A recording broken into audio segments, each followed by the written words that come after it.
Bueno, las cosas que se pueden encontrar con mucha facilidad en la página de la Fundación Nacional Francisco Franco. Franco, salvador de los judíos, Franco, hombre justo entre las naciones, etcétera, etcétera. Es muy fácil ver ese discurso prosemita de los franquistas y de los falangistas, pero se ve que por su amor a la acumulación, a meter materiales y más materiales, a este señor verdades que ofenden, claro, le gustaba rellenar sobres, pues también le gusta rellenar páginas de internet.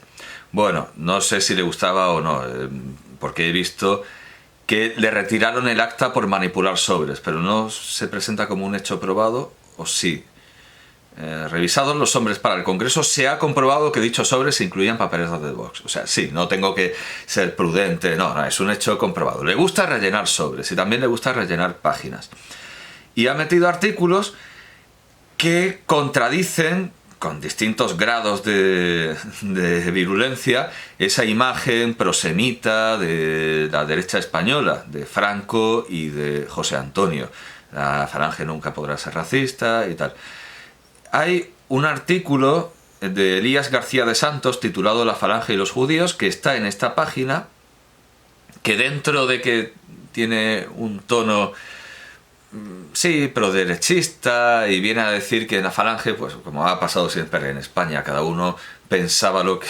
cada uno era hijo de su padre y de su madre, cada uno pensaba de una manera distinta. Ernesto Jiménez Caballero y otros querían sefarditas, otros querían negros, otros no. Pero bueno, al final lo importante es que se prohibió a los judíos ser falangistas. Luego en Puerto Rico parece ser que la falange exterior, la falange tuvo mucho éxito entre los negros, pero desde España lo que se decía era: vamos a, de momento, impedir que los judíos se metan en esto.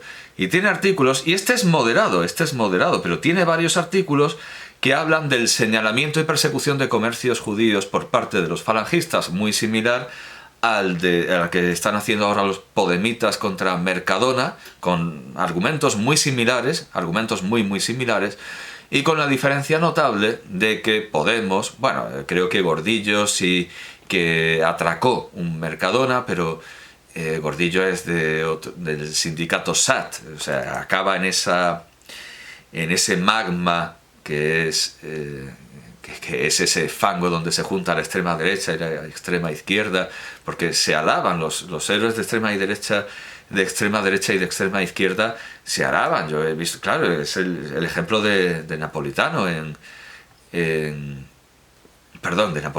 Giorgio Almirante en Italia. El neofascista tenía muy buenas relaciones con los neocomunistas. Bueno, esto evidentemente es siempre la misma plasta caliente. Y bueno, pues Podemos todavía no ha atacado ningún Mercadona que yo sepa, aparte de ese atraco de Gordillo, que robó comida, se llevó comida en carrillos, y H&M le hizo una camiseta, Gordillo, con sus dientes: comida para el pueblo, en inglés.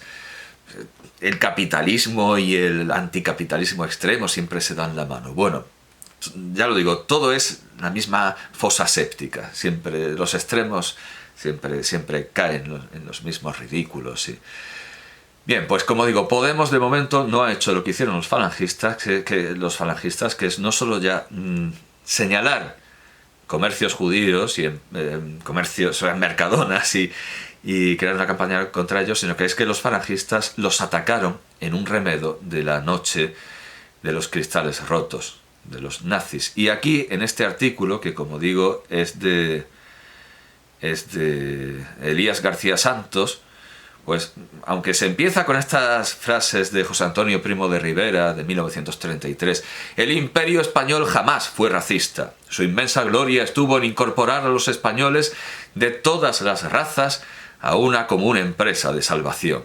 Pero eso no lo ignora nadie. ¿Hay acaso racistas en España? Entonces, ¿para qué pierde el señor Gil Robles su tiempo en alancear moros inexistentes? Dice que no hay racismo, pero luego el refrán que usa es a moro muerto gran lanzada. A moro muerto gran lanzada.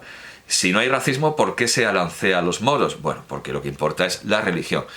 Pero bueno, bien, pues para ti la muñeca, de acuerdo, no hay racismo, pero sí hay intolerancia religiosa. Y si no se persigue a la gente por su raza, se la persigue por su religión. Pues qué bien, qué gran mejora, ¿no? Es como en la Unión Soviética, no hay racismo, también en teoría, pero se persigue a la gente por sus ideas políticas, pues estupendo. Hombre, por lo menos las ideas políticas se pueden cambiar porque no son un hecho biológico, como dice Juan Manuel de Prada, y por lo menos puede salvar la vida, pero tampoco porque en España a los que se convertían los seguían mirando mal y estaban bajo el microscopio de la Inquisición, porque eran cristianos nuevos y no tenían los mismos derechos, porque no tenían limpieza de sangre. Limpieza de sangre, eso suena bastante racista, aunque se refiere a la religión. Todas estas exageraciones de los buenos, de lo buenos que éramos los españoles, lo tolerantes, que bueno, están bien en la Fundación Nacional Francisco Franco, pero no tienen nada que ver con la realidad. Y en este artículo, que empieza con estas palabras, pues se nos cuenta que en 1935, pero es que es curioso, en esta página Verdades que Ofenden hay versiones mucho más claras, mucho más transparentes de lo que fue aquello. Pero bueno, esta digamos que es moderada. En 1935, algunos falangistas entraron en los almacenes Sepu de la Gran Vía madrileña y produjeron algunos desperfectos. Claro, esta es la versión proderechista. Era la respuesta a las tropelías que los propietarios realizaban con las empleadas. Es decir, el judío violador metemano que... Novias algunas de ellas, de estudiantes de la Falange, o sea, se lo tenían bien merecido. La Falange no te metas. Claro, esta es la versión proderechista, pero ya está bien que esto aparezca en una página ultraderechista como Verdades que Ofenden, o Verdades Ofenden, seguramente por descuido. El capital de ese establecimiento pertenecía a judíos, y ese detalle, curiosamente, apenas ha sido tratado en textos históricos, tanto en los de tipo defensor como en los de carácter crítico. Pues resulta que al lado de este artículo, en la colección de materiales, aparece una ordenanza de 1942... Sí, aparece una ordenanza de 8 de julio de 1942. Entiendo que es esa condena a muerte a todos los desafectos al régimen, a todos los que hicieran chistes, a todos los derrotistas. Y aprovecha para llevar el ascua a su sardina y dice, ahora no son judíos, son aquellos que cuestionan, y con razón, a el nazismo. O sea, para defender tanto a España, que aprendan a hablar español. Eso estaría bien, sería un buen paso. Ahora no son judíos, son aquellos que cuestionan, y con razón, a el nazismo pseudocientífico que vuelve a hacer aparición. Esto es de 2021. Se refiere a las puñeteras vacunas llamadas por... Juan Manuel de Prada, desde su ignorancia, terapias génicas. O sea, está comparando a los antivacunas como Juan Manuel de Prada con los judíos en el campo de Auschwitz. Y dice, esto ya con... Madre mía. Juro que aquí pone esto. Imagen, Alemania, ordenanza del 8 de julio de 1942, NSDAP, partido nazi, es decir, Partido Nacional Socialista de los Obreros, o Partido Nacional Socialista Obrero Alemán. 19 de noviembre de 2021. Es que es lo que pone aquí. Quien olvida su historia está condenado a repetirla. Entre paréntesis, frase escrita en la entrada del bloque número 4 del campo de Auschwitz. Frase escrita en la entrada del bloque número 4 del campo de Auschwitz. Ah, bueno, claro, pero no por los nazis. Ah, ya decía yo, qué estupidez es. No, sí, ya, es una versión de la frase de Santayana, pero no puesta por los nazis. Los nazis lo que ponían era Rauchen verboten, prohibido fumar, y aquella famosa frase de Arbeit macht frei, pero el trabajo libera. Pero claro, esto... Bueno, en fin, ahora no son judíos, son aquellos que cuestionan... Hombre, por Dios, ¿cómo? Qué poca decencia, qué poca vergüenza, qué mínimo de... Bueno, pues el caso es que junto a este artículo, La Falange y los judíos, de Elías García de Santos de 2021, está el artículo firmado por un tal Doctor Peligro en la muy buena revista Agente Provocador, titulado, y es del 17 de febrero de 2021. El otro es del mismo... puesto el mismo día, 17 de febrero, vale. Una noche de los cristales rotos made in Spain, por agente provocador, bueno, por Doctor Peligro en agente provocador. Y bueno, aquí toda esa... No, es que eran las novias de los aguerridos y con grandes cojones y venosos, como le gustan a Juan Manuel de Prada, miembros de la Falange, ese pedazo de miembros, ¿verdad? Sus novias estaban siendo acosadas por los rijosos y voluptuosos judíos, y entonces fueron a darle una lección. Bueno, pues aquí se nos dice cómo fue la cosa. En junio, después de que se multiplicasen los ataques violentos, no es que se presentaran unos falangistas y tiraran unos prospectos, no, se multiplicaron los ataques violentos. Y arriba publicó la noticia titulada Siempre Sepu. Estos judíos de Sepu, y el artículo decía, parece que los propietarios eran judíos. Estos judíos de Sepu dan motivos para ocuparse de ellos diariamente por sus relaciones con los empleados que explotan. Si basta su sola presencia para producir indignación, si hasta los atropellos que con su personal cometen basta para sublevar al más tranquilo, nosotros preguntamos, ¿Sepu disfruta de patente de corso? ¿Quién ampara a Sepu? ¿Conoce el director de trabajo los casos de Sepu? Y bueno, Sepu, todo el mundo recuerda que el padre del detective Carballo, cuyo nombre no recuerdo, vamos, el autor del panfleto Desde el planeta de los simios, tuvo una entrevista póstuma para El Mundo del País o de Canal Plus, creo que para Canal Plus, y le pidieron un epitafio, y él recordó una vez que en el colegio le habían pedido un pareado, y dijo, el que calcula, compra en Sepu. Bueno, pues aquí se menciona, sí, aquí está, sí, vamos a ver, que la gente empezó a leer los protocolos de los sabios de Sion y que aquí la persecución de los judíos comenzó el año en que en Alemania se habían sucedido las leyes antijudías y muy pronto se aprobarían las leyes de Nuremberg de pureza racial. En España el objetivo fue una famosa cadena de almacenes madrileña, Sepu, Sociedad Española de Precios Únicos, cuyos propietarios eran una familia suiza de origen judío, Henry Reisenbach y Edward Wormsde. Su lema, quien calcula, compra en Sepu, se hizo muy popular. Representaba la moda europea y una imagen de modernidad con un gran edificio en pleno centro y dotado... Vale, muy bien, pues... en marzo de aquel año apareció en la prensa la primera noticia de destrozos y pintadas, que fueron en aumento alentadas por periódicos como Arriba, órgano del falangismo, ese falangismo que no era racista, que una y otra vez denunciaba la existencia de un complot semita, a los que calificaba de usureros y saboteadores de la economía española. Para Arriba y los falangistas, el gobierno republicano había entregado el país al capital extranjero judío. Al mismo tiempo se consideraba a sí mismo como protector de la clase trabajadora española. Y aquí tenemos un poco de propaganda, de portadas de los sabios de Sion. En Sepu trabajaban además media docena de mujeres falangistas afiliadas. O sea, ¿quiénes son los saboteadores? Afiliadas a la nacional sindicalista CONS, Central Obrera Nacional Sindicalista, antecedente del sindicato vertical. Al supuesto complot judío se le unió el despido de estas. Primera línea, los grupos de choque terroristas del falangismo fueron quienes diseñaron la campaña contra los grandes almacenes.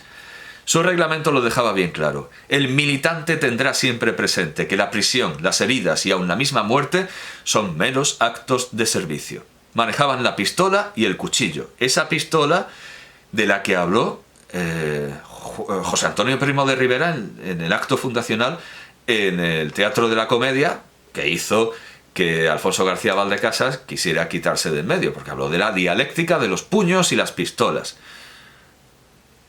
La Falange, desde su misma fundación, es un grupo de pistoleros.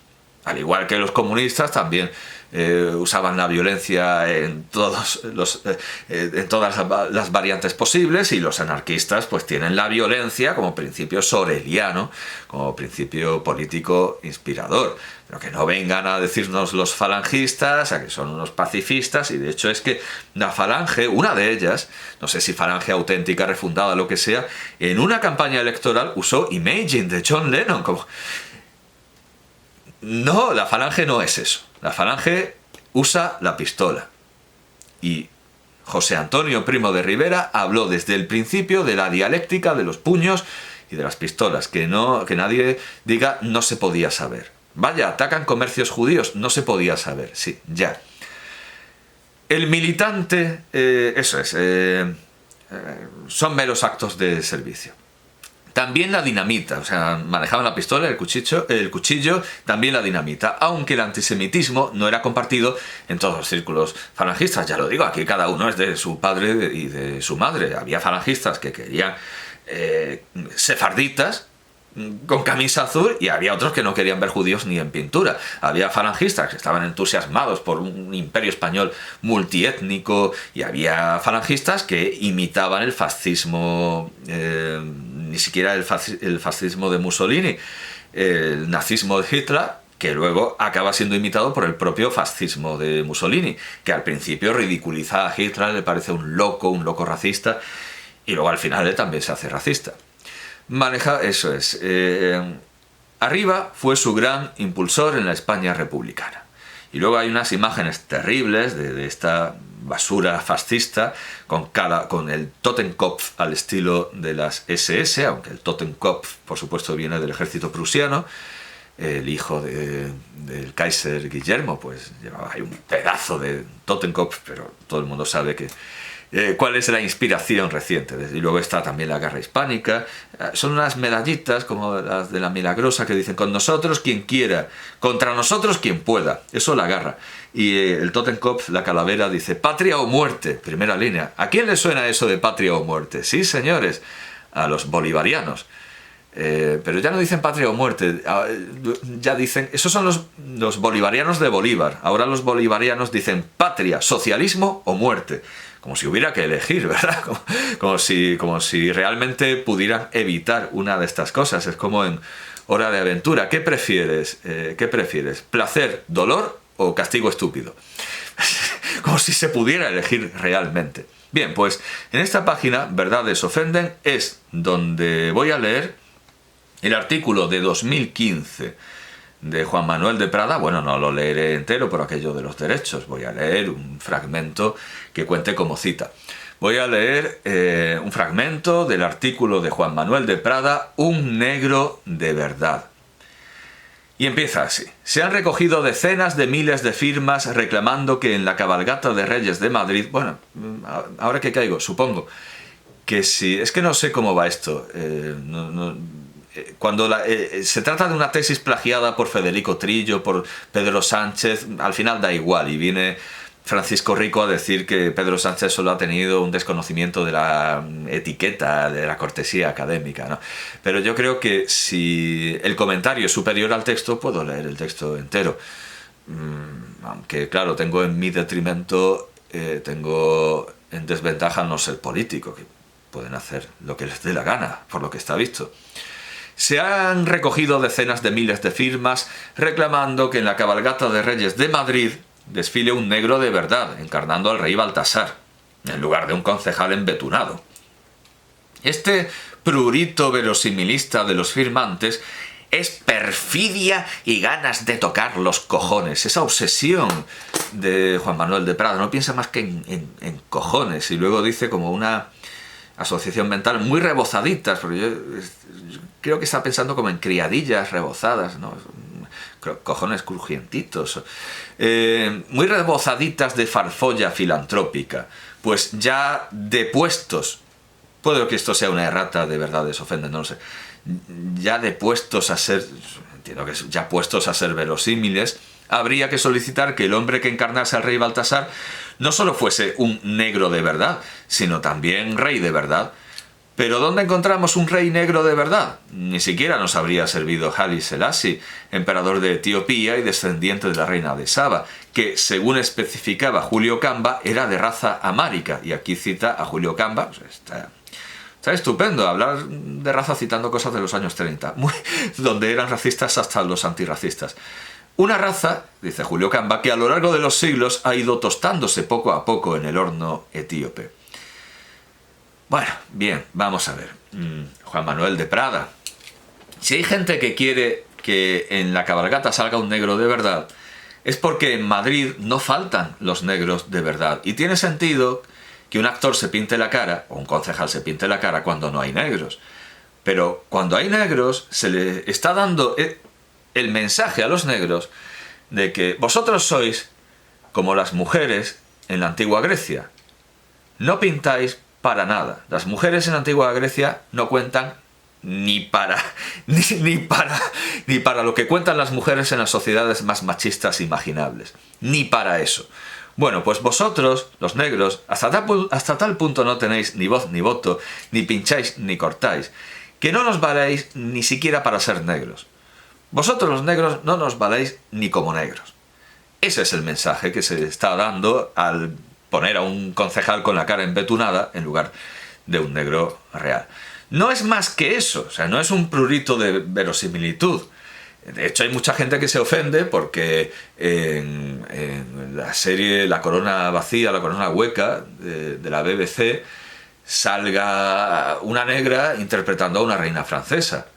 Y hay gente que dice, Europa blanca no puede sufrir esto. Bueno, pues otra vez el principio de no contradicción. No tendrán razones para ofenderse los negros porque haga de negro a alguien que no es negro. Si tú te ofendes, con razón en el caso de La corona vacía, porque es un montaje, no es un montaje fantasioso, no es un montaje abstracto, artístico, es un montaje en el que se cuida mucho la verosimilitud y la exactitud histórica de los objetos, etcétera, etcétera. Si tú te ofendes porque se rompa esa verosimilitud de un montaje historicista, si no fuera historicista podría ser chino o lo que fuera, pero al ser un montaje tan historicista, el romper la credibilidad, el romper esa verosimilitud, ese verismo, ese realismo artístico, con algo tan chocante como que varios personajes, no solo esta reina, sino también hay un cardenal negro, en distintas partes de las obras históricas de Shakespeare. Si eso te ofende, ¿no vas a dejar que se ofendan los negros por exactamente lo mismo? ¿Qué queda con el principio de no contradicción, con la lógica, con el pensamiento racional, que supuestamente son conquistas de Occidente, de Europa, de la raza blanca, ¿no?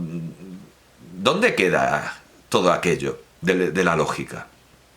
¿Por qué tú te puedes ofender y él no se puede ofender? Es tan sencillo como eso. Es que le estás diciendo que los negros no cuentan ni para eso. Y luego te descuelgas con lo de que la raza es autopercibida. Porque dice, definir los contornos de la raza negra depende, como todo en la vida. Ah, sí, todo en la vida. No hay verdades morales incontrastables. Resulta que todo en la vida depende del color del cristal con que se mira. Dice, definir los contornos de la raza negra depende, como todo en la vida, del color del cristal con que se mira. Entonces, Garzón, en el artículo de 2002, no defendía una verdad moral incontrastable, porque al final la verdad moral incontrastable no es tal, sino que depende del color del cristal con que se mira. Citando a uno de los Argensola. Para los ingleses, por ejemplo, toda la humanidad de Calais para abajo es negra. Sí, me entero ahora. Y buena prueba de ello es que un amigo africano que tenía Camba en Londres, o sea, otra vez Camba, o sea, en los años 30, pues definen lo que es la raza, claro. Cuando quería ir a cenar a algún restaurancillo italiano o griego del barrio de Soho, decía, ¿quiere usted que vayamos a un restaurante negro? Es decir, viene a ser, ¿no? Si tú eres una mujer, si tú dices que eres una mujer. Tú eres negro si tú dices que eres negro. Pues no, la raza, o si la quieres llamar de otra manera, yo qué sé, los grupos genéticos, existen y es una verdad científica. Y de hecho molesta mucho, pero es una realidad que haya dos ejemplos que sean los afroamericanos, precisamente los afroamericanos y los judíos askenazíes, que tengan enfermedades que les son propias y que requieren tratamientos distintos a los de individuos de otros grupos genéticos o de otras razas, si se quiere. O sea, precisamente las dos razas más simbólicamente esclavizadas, maltratadas, exterminadas, los afroamericanos y los judíos askenazíes. Bueno, pues hay algunas enfermedades que les son propias o son más frecuentes y tienen tratamientos distintos. Hay un capítulo de la serie House en la que un negro se ofende mucho porque no le den el tratamiento para los blancos, porque piensa que es un ejercicio de racismo como el habitual que se practicaba con los negros, bueno, los experimentos en los que se les inyectaba sífilis, etc. Piensa que viene a ser lo mismo, pero no es lo mismo. Es que realmente las razas existen, solo que su observación ha sido siempre muy deficiente, porque se han basado en fenotipos que eran completamente secundarios. Bueno, la estupidez de medir los cráneos. El color de la piel en sí es un rasgo muy secundario. Los Cavalli Sforza dicen que el color de la piel es un rasgo que nos dice muy poco frente a la tolerancia a la lactosa. Por ejemplo, aunque los Cavalli Sforza también son discutibles, como es discutible toda la ciencia en todo momento. Por supuesto, lo que no se puede discutir, lo que no se puede aceptar es esto de solo existe una raza, la humana. No lo llamemos raza, porque es un término que puede considerarse anticientífico, que desde luego tiene una larga historia de pseudociencia detrás. No lo llamemos raza, pero los negros existen. Los negros existen. Y de acuerdo que en los años 70, 80 encontramos a muchos teóricos que dicen que Haile Selassie, por ejemplo, pertenecería a la raza amárica, como dice Kamba, o la raza Gaya, la raza Galla. Vale, muy bien. Llamémoslo raza, etnia, grupo, clade, lo que queramos. Clado, lo traducen así, es un latinismo, es un neologismo latino. Llamémoslo como queramos, pero los negros existen, ¿verdad? Como esa pintada vampiro, existen. Los negros existen. Y hay que tomarlo en serio para cuestiones médicas que no son una tontería. No podemos hacer como este negro que sale en House. No, yo quiero el tratamiento de los blancos. Y hay que convencer, es muy difícil convencerlo, después de experimentos como aquellos en los que el gobierno de los Estados Unidos les decía a los negros que les iban a dar un tratamiento y lo que hacían era inyectarles la sífilis para ver cómo... Es muy difícil convencerlos de que, claro, con razón, yo no me lo creería tampoco. Y de hecho vi a un atleta africano que miraba con sospecha y con muchísima razón la distribución de vacunas en África, porque él consideraba que estaban experimentando con los africanos, con los negros, y yo desde luego veo esas sospechas enteramente razonables y plenamente justificadas por la historia. Pero vamos, que los negros existen. O sea, los negros existen y puede experimentarse con ellos de manera benévola o malévola, pero al margen de toda cuestión política, genocida, etc., es cierto que la raza es un hecho biológico. La lengua no. Juan Manuel de Prada dice que el catalán es un hecho biológico. El catalán no es un hecho biológico. El lenguaje es un hecho biológico. Eso es un hecho biológico. Las lenguas no. Los negros son un hecho biológico. La existencia de negros es un hecho biológico. Y tú no puedes decir que eso es una condición autopercibida y que depende de... Evidentemente,